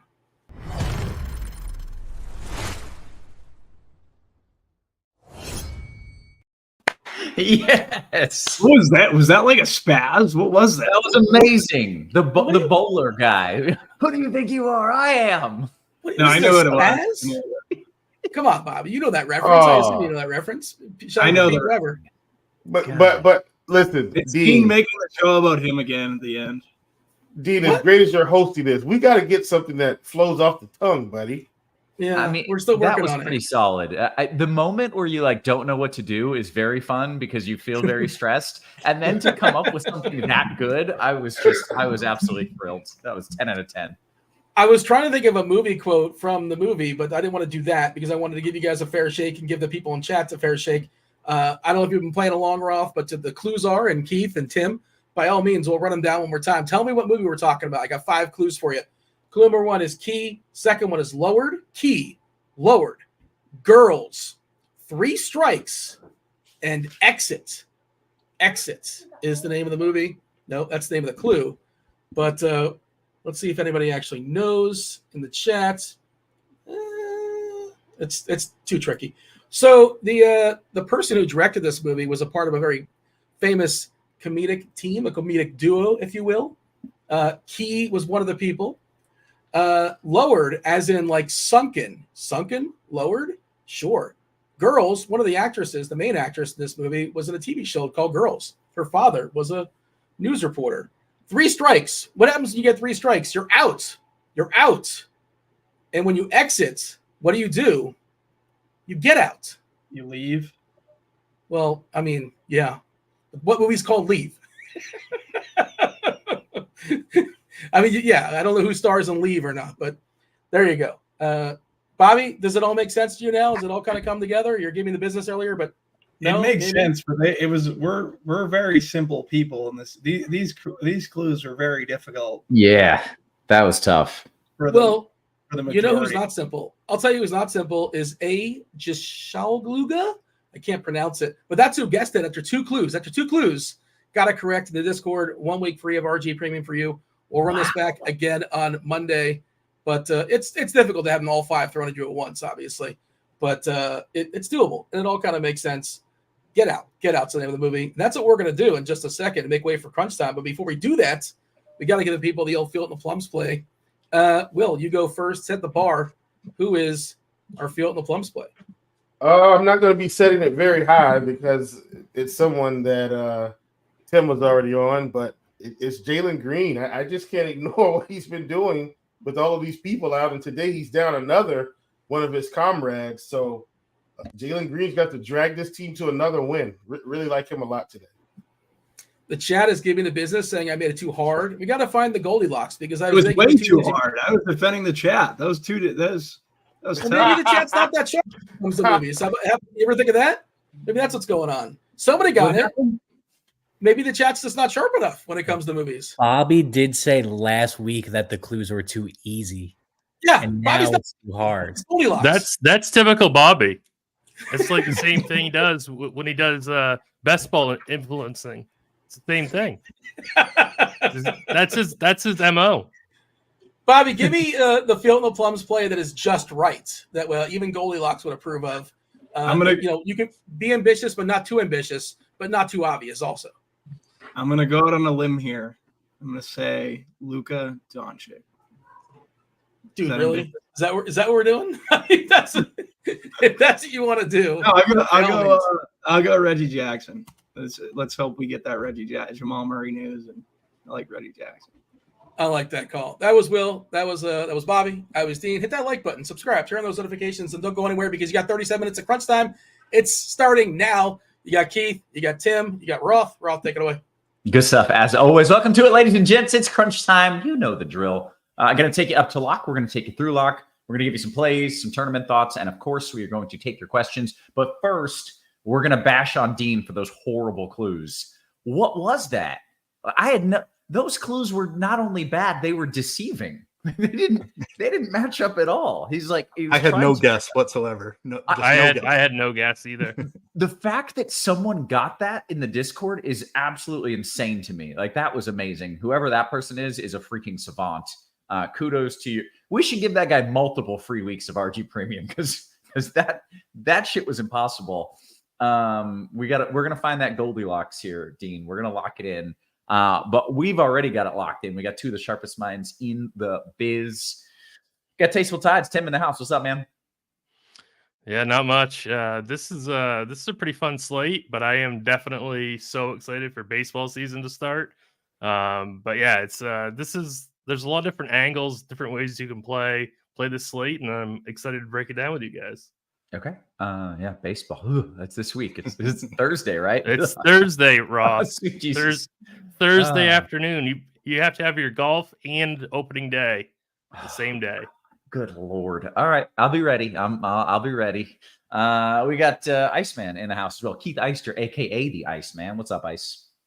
Yeah, this is going to be a wild one. I often complain about chopping off games on the slate. Like, generally, I want as many choices as possible, but I am perfectly okay with leaving the last two games off tonight. We got enough. There's so much going on. Like, we have so much value, and we perhaps don't even have the biggest news of the night yet, which is the Denver stuff that we're all waiting on. Feels like a guaranteed rest spot for some of these guys, but we'll get into it. It's a slate that you can go many, many different directions. Okay. Very interesting. I've got nothing to do tonight except drink a few Pacificos and watch some sports. So I'm going to start building lineups as we go through the show. Let's get some winners here. Who wants to kind of walk me through what has happened and what's still to come? Tim, you feel cool doing that? Yeah, I mean, I can do that. I mean, Keith basically said the most important thing right off the bat is what are you going to do with Denver, right? And I think the guys on the last show did a really good job of explaining, leave 2 or 3 spots open for these 2 9:00 games because a lot is going to happen, and I don't know when we're going to get that news. Nobody does. So I imagine there is going to be pretty massive news with this Denver Nuggets team. We did get a little bit of Celtics news. We took out Derek White. We were already down Holiday. So that kind of leaves Peyton Pritchard in this really good value zone. We lost Cade Cunningham and Jalen Duren for the Pistons. So now we have this kind of what I would consider shaky chalk for the Pistons in a horrible matchup. So that's kind of the big injury stuff. And then we also have some under the radar injury stuff, I think, for Portland. There's a couple of guys that are questionable for that game also. So, we have a lot to break down, and I think there's a lot of lineup construction strategy to do tonight. Okay. By the way, Dean missing in the chat the Boondock Saints reference that happened in the chat, and it just went right over his head. Just right over his head, Dean. Come on, you're the movie guy. You got to know that. Okay, well, let's dive into it here. We'll jump right into it. Tim, FanDuel cash build. What do we got? Sure. So I'll start at point guard because I really did want to talk about this, especially FanDuel specifically. So we're all kind of assuming that Jamal Murray is going to sit and that Reggie Jackson is going to be the smash value play. That could very well be the case. On FanDuel, where you can only play 2 point guards, if Jamal Murray plays and you're sitting there with 4,800 at point guard with Reggie Jackson, there really aren't that great of pivots. You can go to Jordan Goodwin. He would be okay, I guess. But Reggie Jackson's such an easy play to play on DK because you have the utility spot. So you have all that flexibility, but on FanDuel, you don't have that. So on FanDuel, I think that, for at least for cash games, you've got to start with Peyton Pritchard and just eat the, just play Peyton Pritchard. You know he's going to play. You know he's going to play big minutes. He's got an amazing matchup against Atlanta. So you start with him at your cash games, and then I would go to Luka. You don't have to play Luka, but I think I'm going to go to Luka.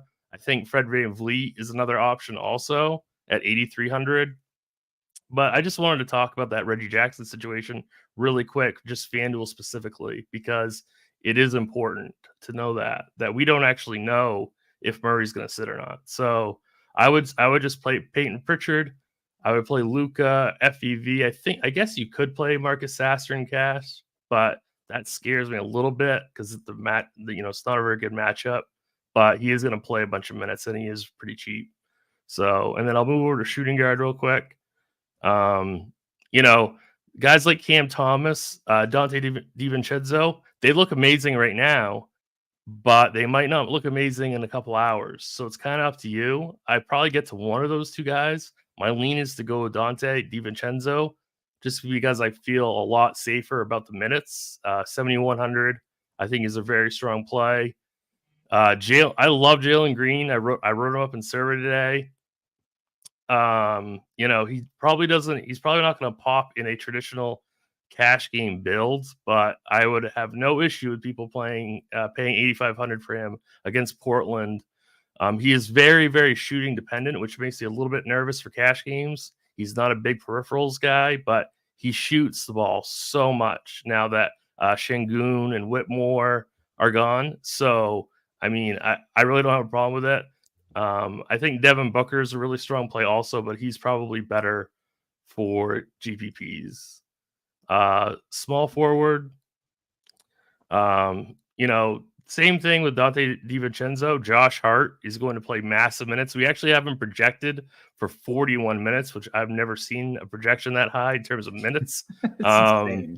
It's so insane. Definitely, I would definitely play Hart over Cam Thomas. Not that Thomas is bad, but I think Hart's a way stronger play for cash games.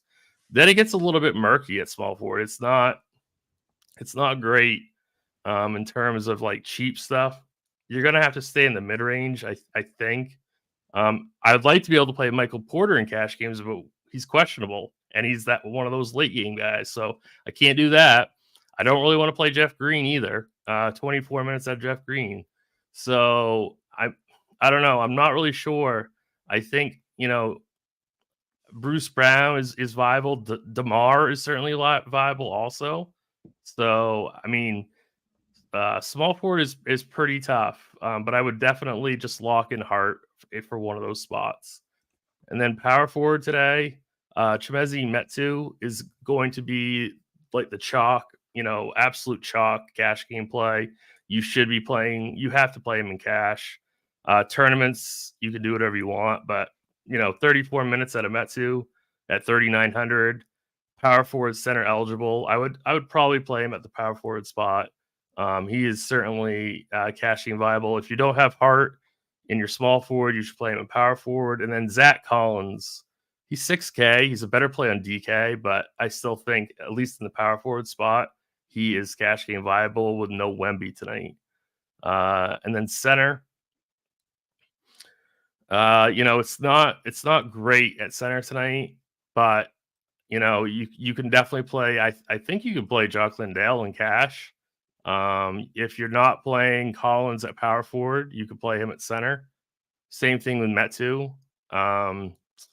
And then I guess, no, you can't play Jokic in cash because he's questionable. So I guess one last guy, if you have the money, there's two guys. It would be DeAndre Ayton and Jarrett Allen. Jarrett Allen's the only player I would even consider playing in any format from that very first 7:00 game.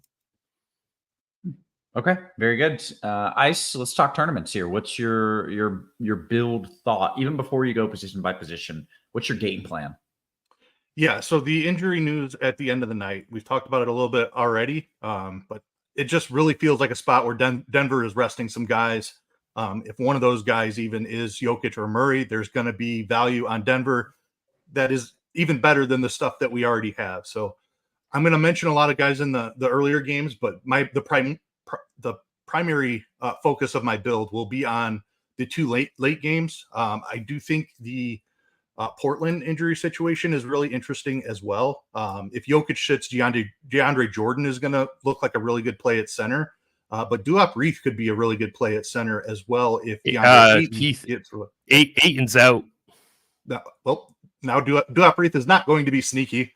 Ayton's out and Grant is out. Okay. We expected Grant. I believe Grant was doubtful, but Ayton was the questionable tag. Duop Reith was somebody I wanted to have a ton of exposure to and potentially pivot some of that into DeAndre Jordan. But now Reith is going to be pretty popular here, I think. And it makes it really easy to swap onto DeAndre Jordan as well. So I was kind of using that as a way to differentiate quite a bit. And that just got taken away because we got that news so early. But we will deal with that and keep moving here. The Memphis stuff is really interesting as well. Desmond Bane being questionable, really high usage guy. Everybody else, it's not fun to try to figure out who's going to be the guy for Memphis. But if Jordan Goodwin is starting, I feel pretty good about him. So I am willing to take that chance in tournaments. And I'll just end up with a ton of Jordan Goodwin if Jamal Murray doesn't end up getting ruled out. Where in cash, I think it's risky, especially because Goodwin also has that weird inactive stuff with his two-way contract that we sometimes have to deal with. So it's not even a guarantee that Goodwin is active, but I'm willing to take that chance in tournaments, and just those lineups will be just lit on fire basically if Goodwin does not play, or even if Murray does not get ruled out. Goodwin's not the strongest play in the world, but a chance I'm willing to take just to guarantee that I have plenty of exposure to Reggie Jackson if Murray does get ruled out. I'm also building in plenty of Michael Porter Jr. and Aaron Gordon, assuming that one of them sits. So overweight on Michael Porter Jr. here on FanDuel because he's more expensive than Gordon.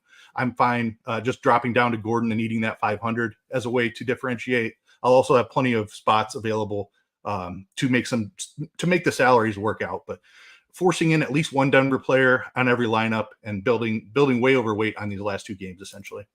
Okay, excellent. You want to go position by position for me, starting on FanDuel? Yeah, let's do it. So Pritchard has been in a great spot with Boston continuing to rest guys. The price is up a little bit now, but I still don't think it's high enough in a matchup with Atlanta. So I think that he is good chalk. I like I said, I'm not trying to get overweight necessarily on anybody in these earlier games, but Pritchard is a really strong play. Luka at the end of the night leaves a roster spot, allows me some roster flexibility if I need to move some things around. So I will be well over the field on Luka as well. Marcus Sasser seems like the easy answer as for someone who to go underweight on to begin the night. He's been given opportunities here over the last week or two and just hasn't done a lot with them. He's really cheap. He's probably going to play the minutes, but I'll be underweight on Marcus Sasser for sure. Devin Booker is a guy I really like. Awesome matchup against San Antonio here.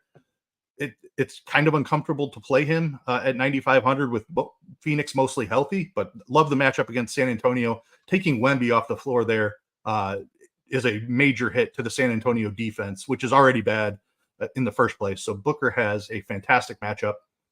Jalen Green is a guy that I like a ton. He's been incredible since Şengün went down. A great matchup against Portland. So definitely like him. Let's see here. Amen Thompson is a little bit overpriced on FanDuel, but I still think there's upside here. If they blow Portland out, I could even see a little bit of extra run for him. Just getting a little bit longer look. He's been playing really solid here lately. He's cheaper on DK. He'll be more popular there, but I don't mind getting some exposure to him here on FanDuel. Freeman Liberty is expected to start at point guard for Toronto, another guy who's kind of been given some opportunity here and has struggled with it. But if you compare his ownership to Sasser, I would much rather play Freeman Liberty than Sasser. And then Kobe White is a guy that I love in tournaments today. Nobody's playing Chicago except for maybe some DeRozan. It's an awesome spot for the Bulls here against Washington. Washington's a team we've targeted all season long. Kobe White just coming back from injury and had two really tough matchups against Boston and Houston, and he wasn't even playing full minutes. Now he gets Washington. If he plays, like he was playing 38 to 40 minutes before the injury, if he sees that amount of time in this game, he could absolutely smash now that his price has come down after he missed a little bit of time.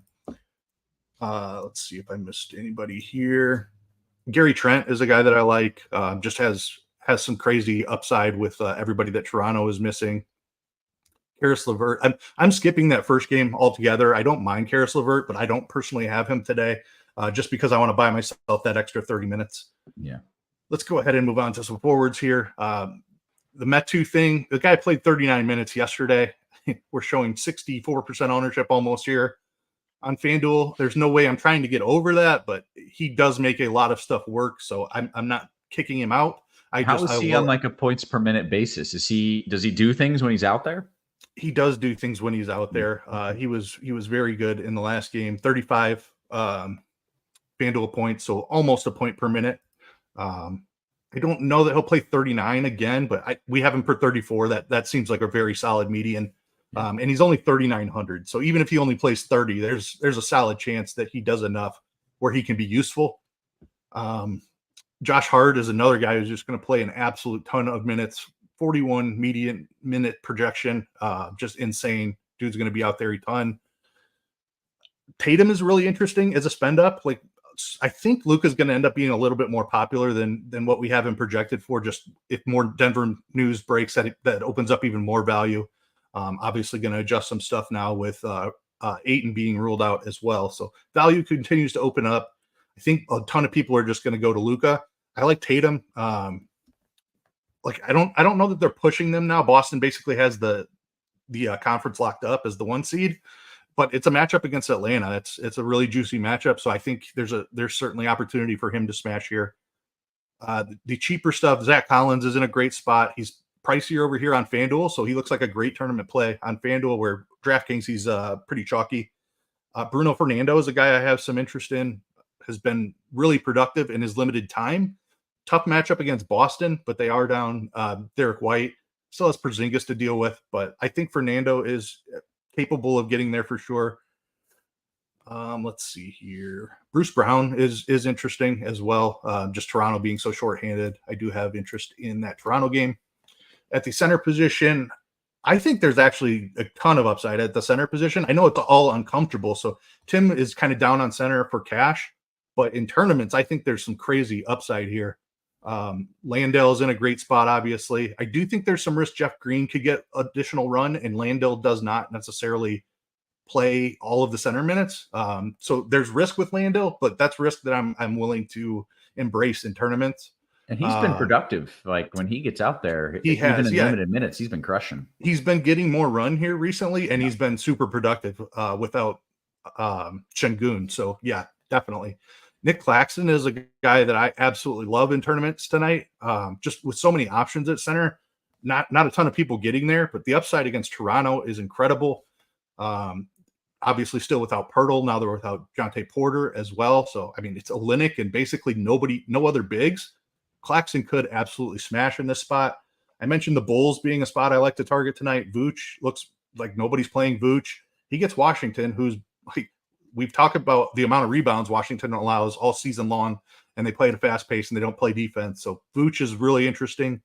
I think I mentioned Collins at power forward, trying to see if there's any other center only. Daniel Gafford, the other guy I want to mention, a little bit better price on DraftKings, but he has crushed in limited minutes many times already since coming over to Dallas. So I really love Gafford as a way to kind of pivot from the chalkier stuff in the mid-range there.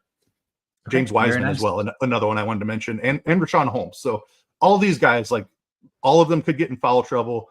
All of them could only play 20 minutes, but they could also play 30 minutes and absolutely smash and be a score that you have to have in tournaments. Okay, nice. How many different centers do you have? Like, what's your, are you just like 15%ing 6 different dudes? I don't know if I did the math right, but you get my point. On FanDuel, it's really tough because you only get to play one of these guys. On DraftKings, you can mix them in a little bit easier. Mm-hmm. So yeah, it is like it's a sprinkle of all of them. I would say Gafford is the one I want to be the most overweight on, and Claxton would be the other guy. Okay, very nice. Ice, I have a quick question for you. Would you be interested in saving $250? Absolutely. Okay, well, what do you know? Now is the time. There's never been a better time to sign up for RotoGrinders Premium. You got NBA, PGA, NCAA, NHL, MMA, MLB right around the corner. Get yourself a 6-month combo subscription at the exclusive price of $469.99. It is a savings of $250. as opposed to buying 6 individual months of combo premium, which a lot of people do. You can also give combo premium a test run with our 3-day pass, $19.99. If you're looking to kind of test the waters before, throwing a bunch of money at it, check out the link in our description for more info. In the meantime, we will kick it back to Tim and we will talk some DK. I guess, the Ayton being out thing, how high is that on our important scale, Tim? Is that suddenly wildly important? Yeah, because Reith is probably, going to be popping pretty hard in projections, so he's going to be a strong, value center. But yeah, that's going to be important. I don't think we've updated projections quite yet, but when we do, I'll definitely let the people know. Okay. But yeah, so the other thing is, just to start off with the point guard, speaking of popping, Scoot Henderson is really popping for Portland now at 6,100. So I feel more comfortable paying Pritchard at 5,600, but you could certainly play both. You could really play all three of Pritchard, Henderson, and Luka on DK. You could do that. That's an absolutely fine way to go about things. One other person, while we were talking about, Knicks minutes, I forgot about Miles McBride, who's projected for 43 minutes at 5,400, and he's also shooting guard eligible, and that's very valuable on the slate. So I think Miles McBride is definitely in the cash game conversation. I would definitely play him at shooting guard. But that's one guy that I forgot to mention, and that's just a massive minutes projection. So we love to see that for cash games. But massive projection, and it's probably light. He's played at least 44 in all the last 4 one of those games he played literally all 48. Just well, incredible. I was gonna say I'd bet the over on all of Hart, DiVincenzo, and McBride, but I don't want to sound like a jerk, So, but yeah, it's just really hard to project guys for that. No, I know, I know. With a 45, 46-minute projection, yeah, I know. Yeah. So, but yeah, so I think Miles McBride is a very, very strong play in cash or GPP. But yeah, I really like Pritchard. Projections love Henderson. And then obviously we got Luka still. If there's any other shooting guards, really, I guess it would be DiVincenzo, but I would prefer playing him at small forward. I would play McBride over him, definitely. So really McBride is going to be my shooting guard in cash. I'm pretty sure to be 100% on that. Then going over to forward, small forward, Kamara now at 4,500, projected for 33 minutes. He's projecting really, really well. So he's a good source of cheap value. DiVincenzo, like we've talked about, huge minute projection. Josh Hart, 7,400. Good call by Keith to talk about DeMar and Chicago against the awful Washington defense. So he's a strong play. Probably wouldn't play him in cash, but I think he's a really great GPP play. And then power forward. We gotta play Metsu. That's a lock. That's a cash game must, not a lock, but a cash game must. So Metsu is definitely going to be your power forward in cash. And then center. What is Reese projection? Yeah, not as strong as I thought it would be. So I guess we're sticking with Zach Collins really as our cash game center. But Reith is an incredibly strong pivot, as is Rashawn Holmes. All those guys in that 5K range are really, really strong plays. So is Isaiah Hartenstein at 5,600. I think he's a really, really strong GPP play. So is this a 3-point guard build, like you kind of referenced off the top? You can play 3 great point guards, or you can play 2 great centers. Which way are you leaning in a cash build? I'm definitely going way heavier with guards today. Okay. It's not even really that hard of a decision for me. Okay, interesting. All right. And what I would do is in cash, play Reggie Jackson at util and just have a pivot ready. And it's easy to do, because if Murray does sit, Jackson is a cash game lock.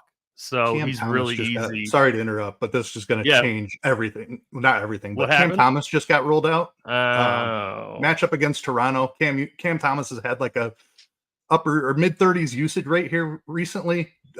Brooklyn was already shorthanded. There's definitely going to be some Brooklyn pieces popping. I have so to think Lonnie Walker was already kind of popping anyway. Yeah. So Lonnie Walker's going to be popping. Bridges is going Schroeder's to be going to look pretty popping. darn good too. Schroeder, Claxton. Yep. Okay. Well, Ice, why don't you take it from there and run with it? And maybe that changed the dynamic of who you wanted in the util and whether or not you were going double center. So I was going to comment on that Reggie Jackson would definitely change my thinking on that. Right now, I would say I'm slightly heavier. I do agree, like point guard's an insanely strong position. Mhm. I love the upside in the mid range at center. Yeah. So I would say I was going heavier on 2 center builds than the field. I think Dennis Schroeder is definitely going to be a piece that we want after these projections get updated here. And if Jamal Murray doesn't get ruled out, then Reggie Jackson doesn't become a player that you like absolutely need to have. So, in fact, he'd be a player that you don't want at all. So that would swing it even further into the favor of centers. But if Jackson becomes the play we think he's going to be, then I agree. Like it's probably like point guard's going to be like it's absolutely loaded. Brooklyn stuff, just because of go ahead. Can you just give me a rundown now with all the news that's happened just while we've been on the show of like your top plays, like your top 3 or 4 plays right now? So factoring in ownership and everything like that, Maybe or not like even just maybe the strongest just like, point per dollar. Yeah. So Metu is still in there because of how many minutes he's going to play in that role. They're very shorthanded. I think I expected Reith to look a little bit stronger, honestly. But maybe he's not in that conversation. I still think Pritchard is in the conversation. And I actually have FanDuel selected. He's cheaper on FanDuel. So Pritchard not as strong on DraftKings. Let me give the DraftKings projections a refresh here real quick. But sure. But as we kind of let off with on the thoughts, more than just projections, like I want to know your thoughts on like which, even if a guy isn't projecting as well as you thought, like if you want him, I want to know.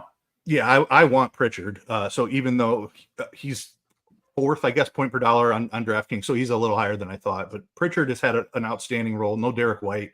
Good matchup against Atlanta. I think that his price in the mid range, there's a lot of room up there. Metu, I think, is safe.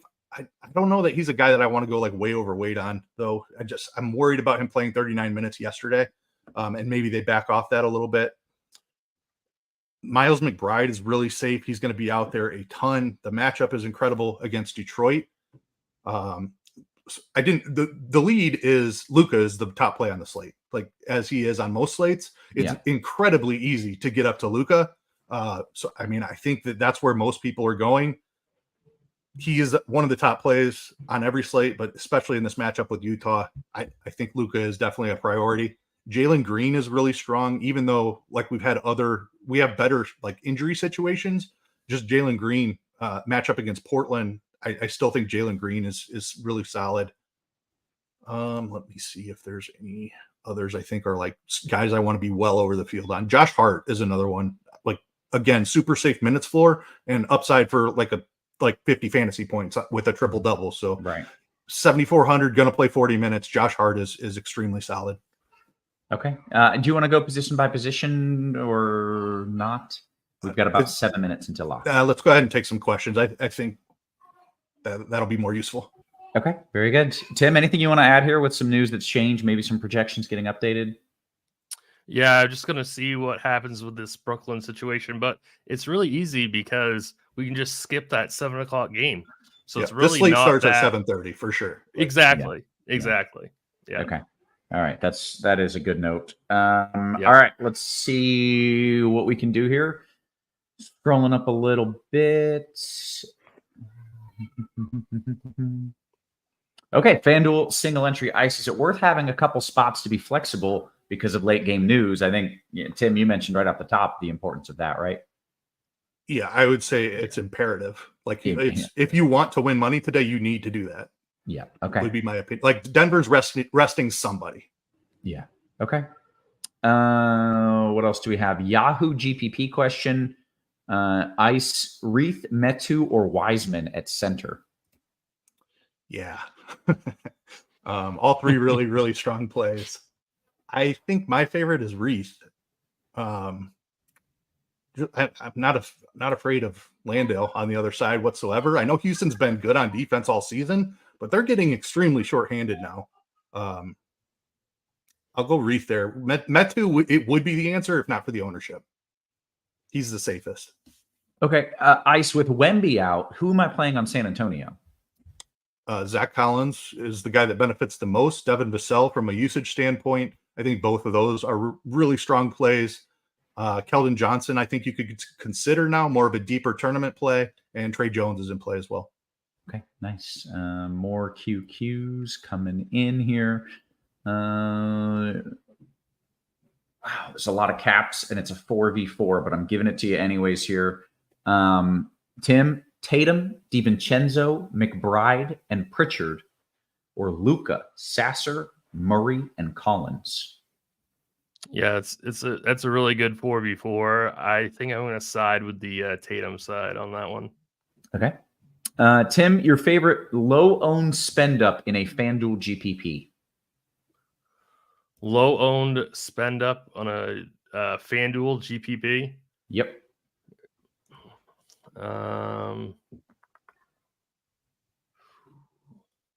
I would say I think Tatum.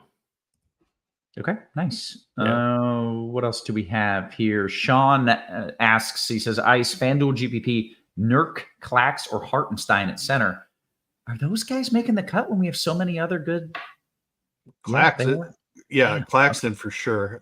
Especially with Cam Thomas out now, like Claxton could see a huge usage bump. Maybe it'll be Lonnie Walker just steps in and has 30%, but if even like 5% of that gets spread to Claxton, he was already a really strong play. So Claxton certainly. Who were the other names? Sorry, Hartenstein. Yeah, Hartenstein's been on a bit of a minutes limit, but like this matchup is absolutely incredible. Wiseman hasn't played defense since he stepped foot in the league. Like Hartenstein could absolutely smash. So yeah, there. Like I said, there's a ton of upside at center tonight. Okay. We did get Musa in the chat says skip first game, and you were both in strong agreement about that, right? Yeah. Yes. Yeah. We're skipping it. DK GPP in the util, Ice, Grady private parts, or Jock? It's Jock for me. Is he center only? Damn, he is, isn't he? On DK, yes. On DK. So many freaking centers I want to play. It's killing me.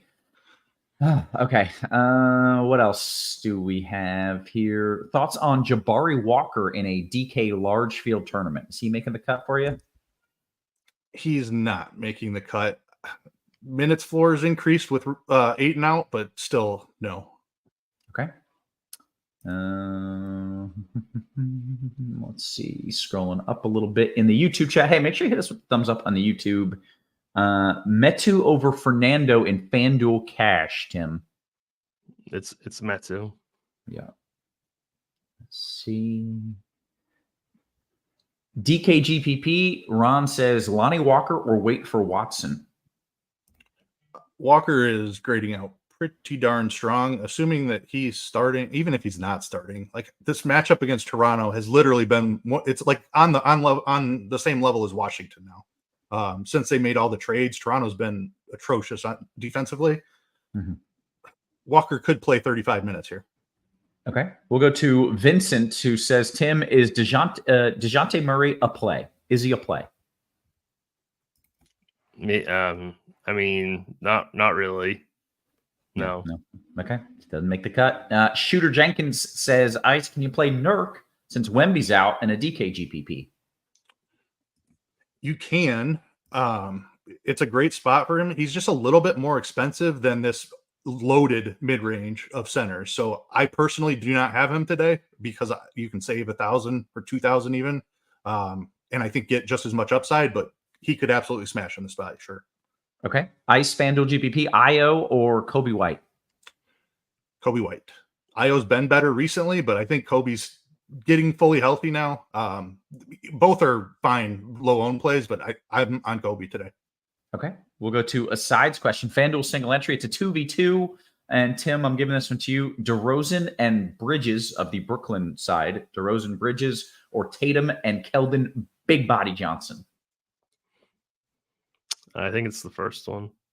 All right. Less than 2 minutes until lock. Make sure you get those lineups in, or at least your shell lineups in. That does not have anybody locking here. Aaron Gordon or GG Jackson FanDuel cash. Tim?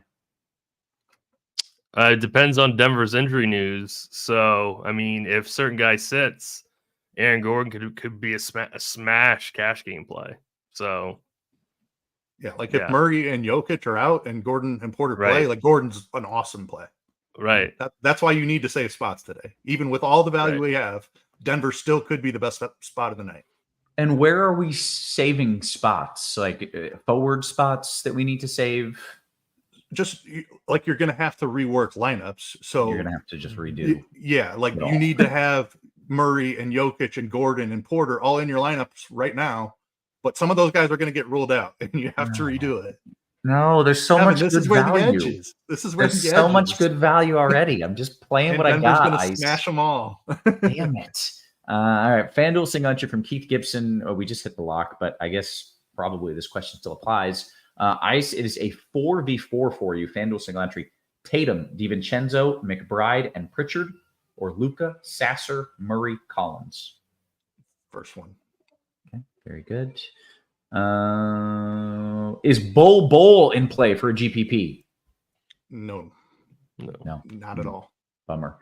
Vincent says, who, Ice, is your favorite spend up besides Luka? And is freaking everybody playing Luka? And can you not? Or is that crazy?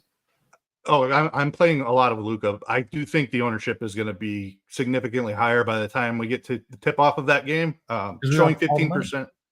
Yeah, there's value everywhere. Everyone's paying up. And Jokic has the questionable tag as well. So it's not even like he's sharing ownership with Jokic. It's all going to Luka. Like, I think people are scared of Tatum because Boston doesn't have anything to play for really. And there's really not all that many spend ups on the slate outside of those three. So, I mean, Devin Booker is going to be my answer. Like Jalen Green, that range. Like, I don't have exposure to DeJounte, Kyrie, Durant. Brunson is okay. Like, if you want to go to Brunson, I'm fine with that. But there's blowout risk there. Yeah, everyone's going to Luka. Okay. Right. And I just want to say one thing real quick. Lonnie Walker is a cash game must on both sides. Starting. Okay. Very good. Hey, I think with that, we're going to bounce on out of here. Excellent show, as always, gentlemen. So for Tim, for Ice, and for our wonderful production crew, always working hard behind the scenes. Guys, we appreciate you. We love it. And we will catch you tomorrow. You have been